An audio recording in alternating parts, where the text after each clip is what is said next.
Il y a une chose qu'un narcissique ne peut absolument pas feindre, une chose que ni le masque le plus parfait, ni des années de manipulation, ni toute son intelligence émotionnelle tordue ne peuvent dissimuler.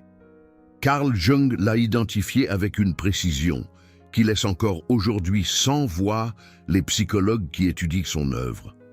Ce qu'un narcissique ne peut pas simuler, c'est ce qui se passe en lui, quand il découvre que son ancienne proie est heureuse, vraiment heureuse, sans lui. Je ne parle pas d'un bonheur qui s'affiche sur les réseaux sociaux. Non, je ne parle pas de sourire forcé pour prouver quelque chose. Je parle de ce bonheur silencieux, profond, réel, qui se lit dans les yeux de quelqu'un, qui a enfin trouvé la paix, ce bonheur qui n'a pas besoin de spectateurs, qui existe simplement parce que cette personne a décidé de vivre pour elle-même. Quand le narcissique voit ça, quelque chose en lui se brise, et ce qui suit est un processus de panique, si intense et si révélateur que, quand vous aurez fini d'écouter ceci, vous ne douterez plus jamais de la décision que vous avez prise. Restez jusqu'à la fin, parce que ce que je vais vous révéler aujourd'hui n'est pas de la théorie, c'est la mécanique exacte de l'effondrement narcissique que Jung a documenté, appliqué au moment le plus redouté par tout manipulateur, quand sa proie n'a plus besoin de lui. Pour comprendre pourquoi votre épanouissement génère autant de panique chez le narcissique, vous devez comprendre quelque chose que Jung a expliqué et qui change complètement la perspective. Le narcissique ne vous voyait pas comme une personne, il vous voyait comme une fonction.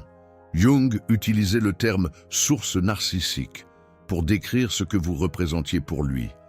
Mais c'était bien plus que ça. Vous étiez le miroir dans lequel il se regardait. Pour confirmer qu'il existait, vous étiez le public qui validait sa performance quotidienne. Vous étiez le thermomètre de son pouvoir, parce que tant qu'il vous contrôlait, tant que vous viviez en fonction de ses émotions, de ses réactions, de ses approbations, il pouvait croire qu'il était important.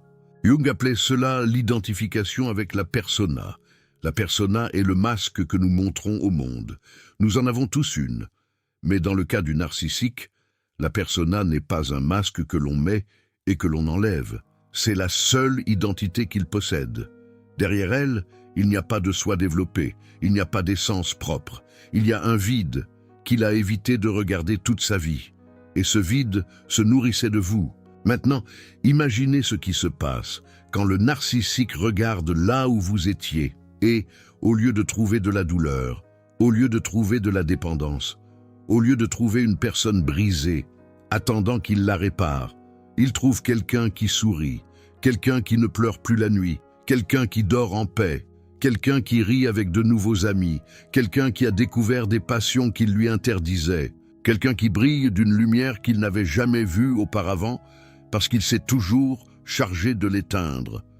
Ce que ressent le narcissique à ce moment-là, ce n'est pas de la tristesse, ce n'est pas de la nostalgie, ce n'est pas du regret. C'est de la panique existentielle pure, et elle a 5 manifestations très concrètes que Jung nous aide à comprendre avec une clarté absolue.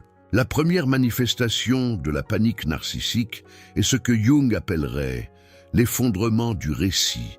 Pendant toute la relation, et après celle-ci, le narcissique a construit une histoire dans laquelle il était la partie valable, et vous étiez la partie défectueuse. Une histoire dans laquelle, sans lui, vous ne pourriez pas fonctionner. Une histoire dans laquelle votre souffrance était la preuve que vous aviez besoin de lui.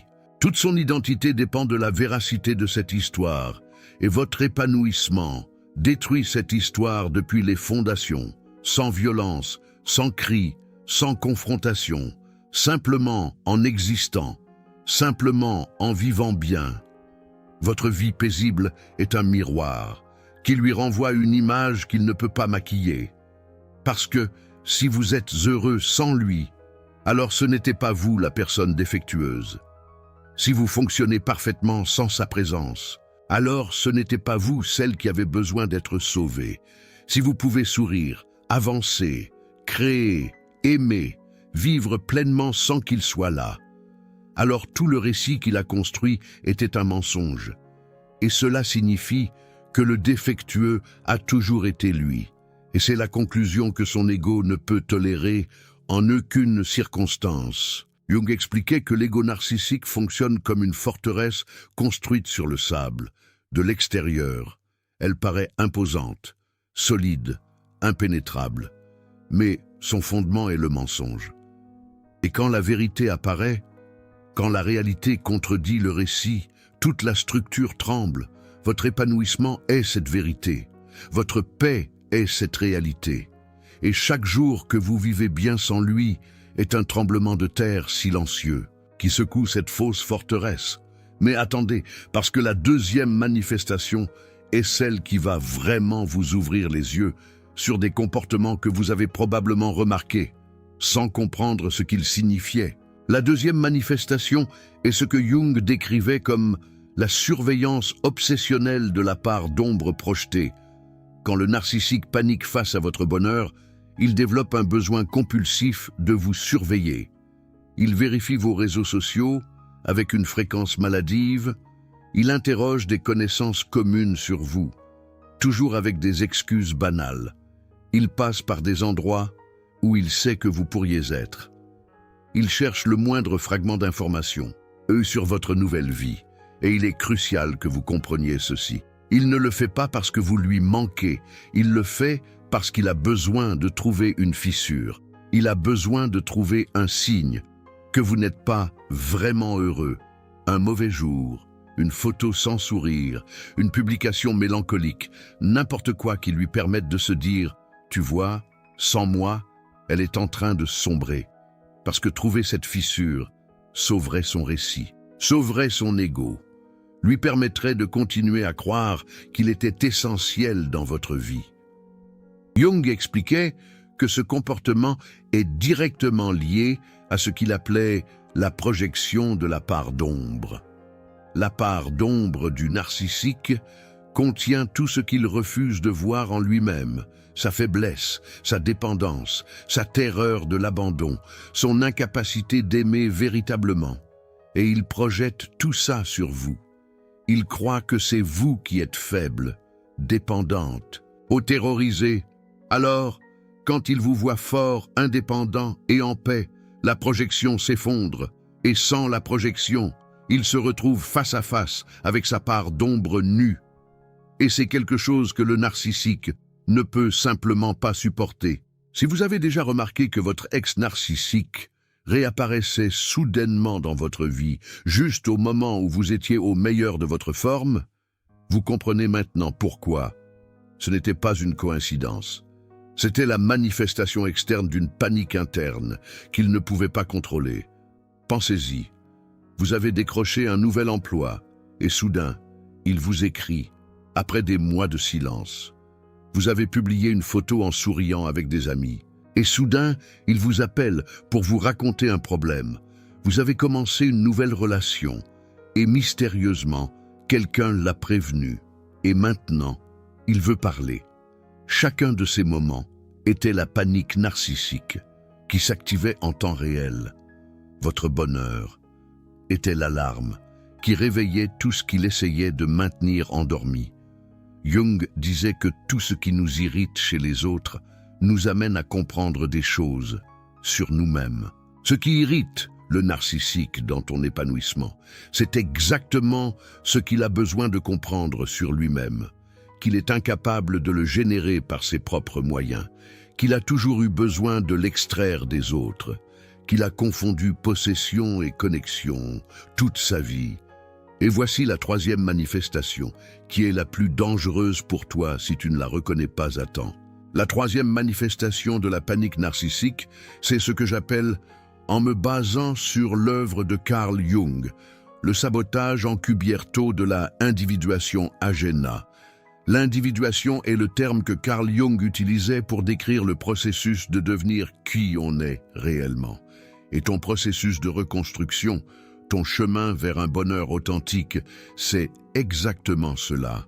L'individuation à l'état pur. Le narcissique perçoit ton individuation comme une menace directe à son existence psychique et il va tenter de la saboter de façons qui sont souvent presque imperceptibles. Il peut envoyer un message apparemment innocent, juste au moment où il sait que tu passes un bon moment. Un simple « comment vas-tu » qui semble inoffensif, mais qui est conçu pour réactiver le lien traumatique. Il peut faire des commentaires indirects à des personnes proches de toi, qui sèment le doute sur ta nouvelle vie. Il peut entamer une nouvelle relation de façon très visible et publique, non pas parce qu'il est amoureux, mais parce qu'il a besoin que tu le vois heureux, pour que tu doutes de ton propre bonheur. Imaginez Sophie rayonnante dans sa nouvelle vie et soudain un SMS de Marc, l'ex, avec une simple question, mais au timing parfait pour semer le trouble. Carl Jung décrivait ce type de comportement comme la fonction compensatoire de l'ego menacé. Quand l'ego sent qu'il perd du terrain, il ne se rend pas, il contre-attaque. Et la contre-attaque du narcissique vise toujours le même endroit, ta sécurité émotionnelle. Parce que s'il parvient à te déstabiliser, même pour un instant, s'il parvient à te faire pleurer une nuit, à te faire douter de ta décision, à te demander si tu aurais dû lui donner une autre chance, alors il peut respirer de nouveau. Son effondrement du récit survit un jour de plus. Son ego se maintient un jour de plus. Son mensonge dure un jour de plus. Du calme. Parce que la suite, c'est ce qui va te donner le pouvoir de neutraliser tout ça permanemment. La quatrième manifestation de la panique est peut-être la plus pathétique, et j'utilise ce mot avec une intention clinique, pas avec cruauté. Carl Jung l'aurait décrite comme l'idéalisation rétroactive désespérée. Quand le narcissique ne peut pas nier ton épanouissement et ne peut pas le saboter, il fait quelque chose qui révèle la profondeur de son vide intérieur. Il commence à idéaliser la relation qu'il a eue avec toi. Soudain, les années que vous avez passées ensemble deviennent les meilleures de sa vie. Soudain, personne ne le comprenait comme toi. Soudain, il regrette tout ce qu'il a fait. Soudain, tu es la personne parfaite qu'il a laissé s'échapper. Pensez à Guillaume, se souvenant soudainement des pique-niques idylliques avec Léa, alors qu'à l'époque, il les trouvait ennuyeux. Et ça, tu dois le comprendre avec une absolue clarté. Cette idéalisation n'est pas réelle, ce n'est pas un regret authentique. Ce n'est pas une révélation tardive de ta valeur. C'est un mécanisme de défense de l'ego en collapse. Carl Jung expliquait que lorsque l'ego perd sa source d'approvisionnement et ne peut pas trouver une substitut qui fonctionne de la même manière, il recourt à la mémoire idéalisée. Il reconstruit le passé pour le faire paraître parfait, parce que le présent lui est insupportable. La preuve que ce n'est pas authentique est simple et dévastatrice. S'il t'avait réellement valorisé, il t'aurait valorisé quand tu étais à ses côtés, quand tu le suppliais de te traiter avec respect, quand tu pleurais à 3 heures du matin en te demandant ce que tu avais fait de mal. S'il se repentait réellement, il aurait changé quand il en avait encore l'opportunité, quand tu lui as donné, non pas une, mais 5, 10, 20 opportunités de changer. L'idéalisation rétroactive, c'est l'équivalent émotionnel d'un enfant qui jette un jouet à la poubelle et qui après pleure parce qu'il le veut de nouveau. Il ne veut pas le jouet, il veut la sensation de l'avoir. Il veut savoir qu'il est là, disponible, en attendant, et tu n'as jamais été un jouet, même s'il t'a traité comme tel pendant des années. Et ici, je veux que tu te souviennes de quelque chose que Carl Jung a écrit et qui s'applique parfaitement à ce moment. Tant que tu ne rends pas conscient l'inconscient, il dirigera ta vie et tu appelleras cela le destin. Le narcissique vit complètement gouverné par son inconscient. Il ne choisit pas d'idéaliser le passé. Il ne décide pas consciemment d'entrer en panique. Sa psyché le fait automatiquement, parce qu'il n'a jamais fait le travail de ramener ses mécanismes à la lumière. Et tant qu'il ne le fera pas, il continuera à répéter le même cycle, avec chaque personne qui entre dans sa vie. Mais il y a une cinquième manifestation qui complète le tableau, et c'est celle que le moins de gens connaissent, parce qu'elle se produit dans la totale privauté de l'esprit du narcissique, où personne ne peut la voir. La cinquième manifestation, c'est ce que Carl Jung appellerait la fragmentation momentanée de l'ego, dans des moments d'absolue solitude, généralement la nuit, quand il n'y a personne à impressionner, personne à manipuler, personne qui lui renvoie l'image dont il a besoin. Le narcissique expérimente quelque chose qui ressemble beaucoup à la terreur pure. Pas la terreur d'un danger externe, la terreur existentielle, la terreur de découvrir que derrière le masque, il n'y a rien, que toute la grandiosité était de la fumée, que la seule personne qui l'ait réellement aimée est déjà partie, et qu'elle est partie parce qu'il l'a détruite. Dans ces moments-là, la structure de l'ego se fragmente pendant des fractions de secondes et par ces fractures se filtrent des émotions que le narcissique maintient normalement complètement réprimées. Il peut ressentir une tristesse qu'il ne comprend pas et qu'il ne peut partager avec personne, parce que la partager signifierait admettre sa vulnérabilité. Il peut ressentir un vide qu'il ne peut combler avec rien, ni avec l'alcool, ni avec des conquêtes, ni avec un succès professionnel, ni avec la nouvelle personne qu'il a trouvée pour te remplacer. Il peut ressentir une solitude si profonde qu'elle frôle le désespoir. Une solitude qui est différente d'être seul, parce que c'est la solitude de quelqu'un qui n'a pas accès à sa propre âme. Et voici ce que Carl Jung considérait comme le plus révélateur. Dans ces brefs moments de fragmentation, le narcissique peut expérimenter quelque chose qui ressemble au remords authentique. Il peut même pleurer en silence. Il peut ressentir une douleur réelle pour ce qu'il t'a fait, mais ces moments durent des secondes, peut-être des minutes, parce qu'immédiatement, l'ego narcissique active ses défenses, referme les fractures, reconstruit la forteresse. La persona se recompose, le masque revient à sa place, et le lendemain, le narcissique redevient celui qu'il a toujours été, souriant, charmant, complètement faux, comme si cette fracture n'avait jamais eu lieu. Mais elle a eu lieu, et chaque fois qu'elle se produit, elle laisse une cicatrice invisible qui s'accumule avec les précédentes. Carl Jung décrivait ce cycle comme la tragédie de l'ego sans fondement. C'est un ego qui ne peut jamais se reposer, qui est toujours en train de surveiller, qui a toujours besoin de se nourrir, qui est toujours en train de construire et de reconstruire une illusion qui s'écroule et qui s'écroule de nouveau. C'est épuisant, c'est misérable et c'est complètement auto-imposé. Parce qu'à n'importe quel moment, il pourrait choisir d'affronter la vérité.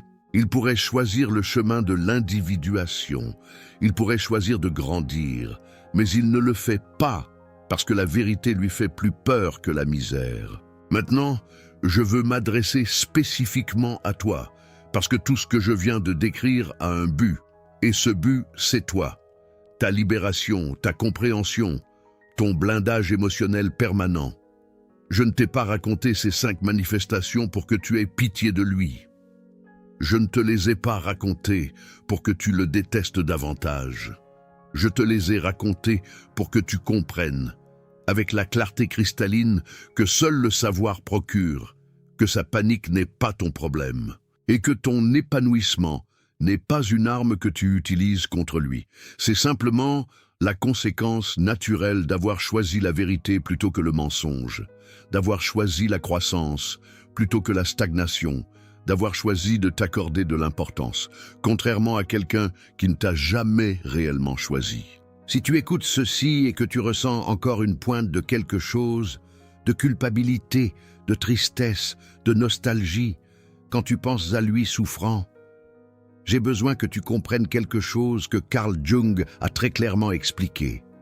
La compassion pour quelqu'un qui t'a détruite est une extension du lien traumatique.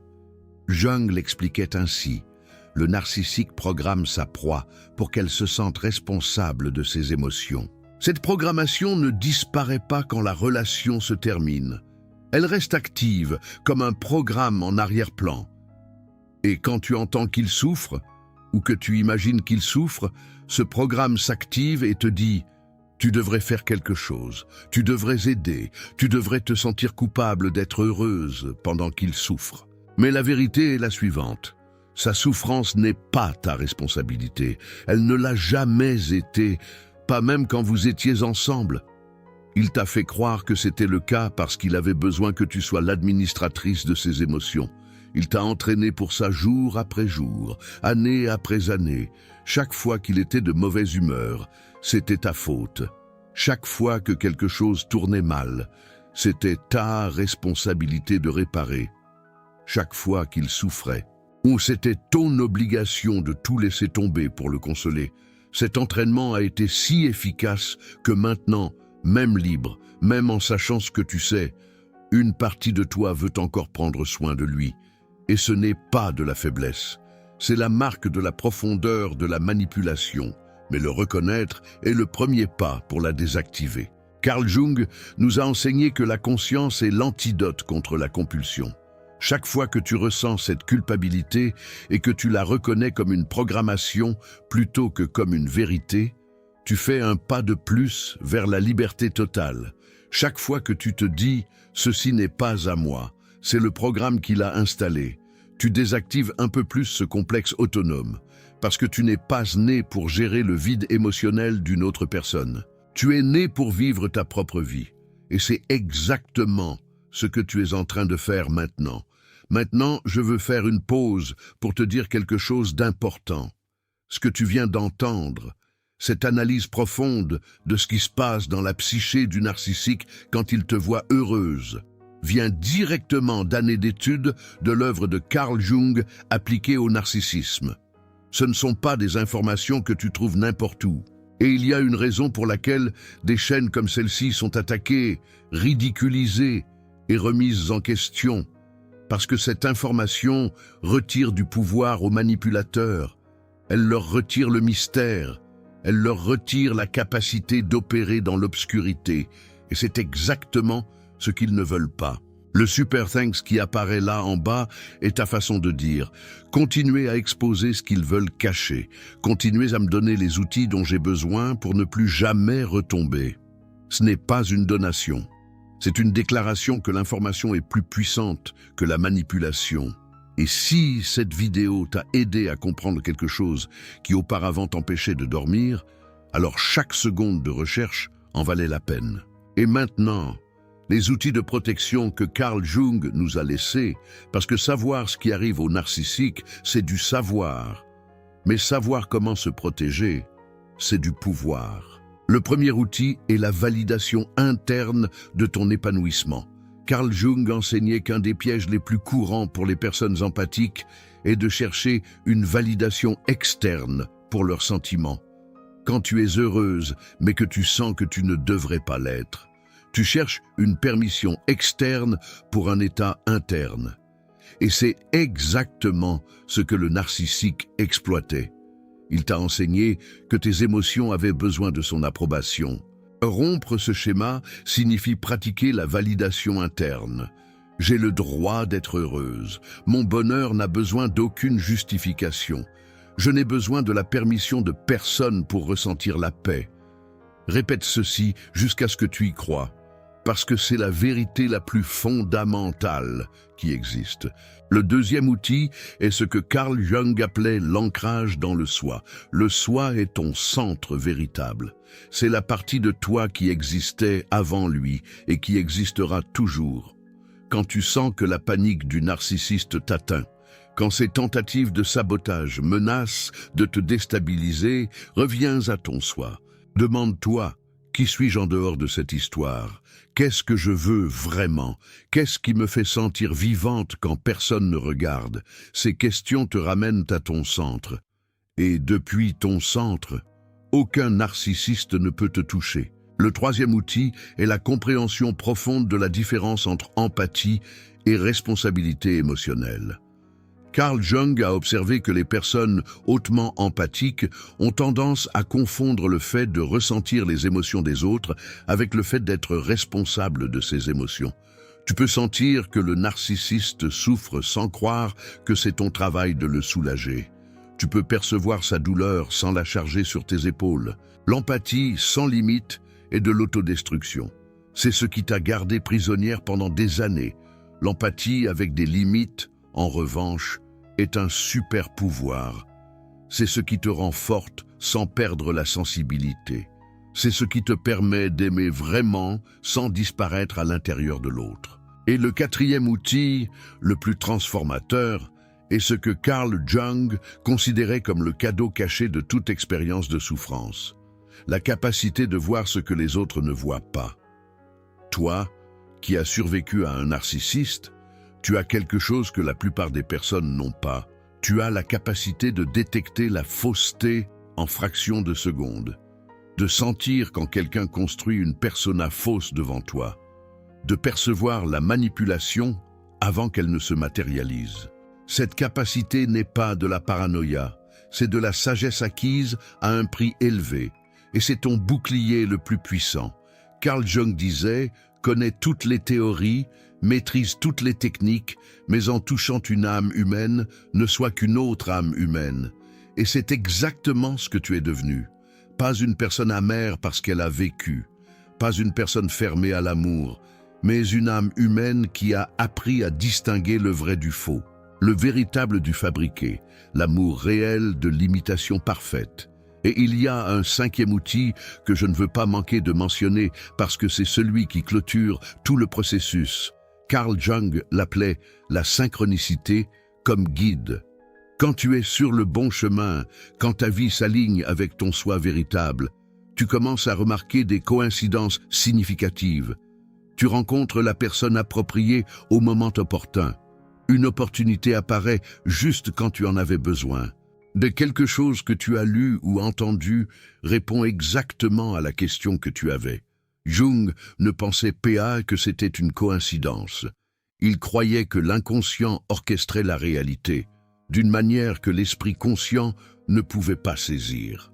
Et si vous écoutez ceci maintenant, à ce moment précis de votre vie, peut-être que ce n'est pas non plus le fruit du hasard. Alors, je veux que vous regardiez votre vie, maintenant, et que vous reconnaissiez ce que vous avez construit, pas avec une fierté arrogante, mais avec une gratitude silencieuse, parce que chaque instant de paix que vous ressentez est un instant arraché au chaos qu'il créait. Chaque sourire authentique est une victoire sur les larmes qu'il provoquait. Chaque nuit où vous dormez paisiblement est un triomphe sur les nuits passées à veiller, à vous demander ce que vous aviez fait de mal, et pendant que vous vivez cette vie que vous avez eu tant de mal à construire, il est quelque part avec son masque, feignant que cela ne lui importe pas, simulant qu'il vous a oublié, faisant comme s'il n'avait jamais eu besoin de vous. Mais au fond, à chaque fois qu'un souvenir de votre sourire surgit, à chaque fois que quelqu'un lui dit que vous allez bien, à chaque fois que le silence de la nuit le surprend sans public, cette panique revient, silencieuse, constante, inévitable, parce que la vérité que Carl Jung nous a léguée est la suivante. On peut fuir n'importe qui, n'importe quel endroit, n'importe quelle situation, mais on ne peut pas fuir sa propre part d'ombre. Et le narcissique passe sa vie entière à essayer de fuir sa part d'ombre, alors que vous, finalement, vous avez décidé d'arrêter de fuir et d'affronter la vérité. Et cette différence, c'est tout. C'est absolument tout. Maintenant, je veux que vous me laissiez un commentaire. Je veux savoir quelque chose de très précis. Quel a été le premier moment où vous avez réalisé que vous étiez vraiment heureuse sans lui? Pas le moment où vous avez décidé de partir.